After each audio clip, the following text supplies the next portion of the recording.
Medtem ko je povečana kalnost Drave spomladi in jeseni zaradi padavin nekaj običajnega, pa mariborski ribiči kalnost zadnja leta opažajo tudi poleti. Ta je lahko za ribe usodna. Jih enostavno zaduši in pomori. To je tihi pogin, saj tega nihče ne bo opazil, ampak to, ker gre cela generacija, cele mlade drst, zgine, tega se ne vidi.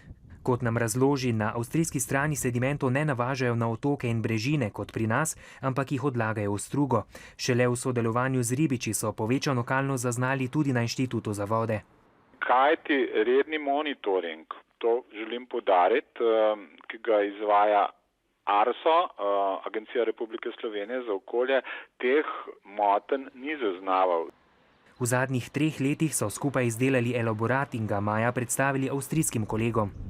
Mi smo jih dobili, ker smo jih naskrivoma slikali, in ko je bila tule mešana komisija, so bili kar vehementni do trenutka, ko so jim pokazali slikovno gradivo. Vsaka motnja mora biti dokumentirana, če hoče biti seveda iztožljiva oziroma zmanjšana.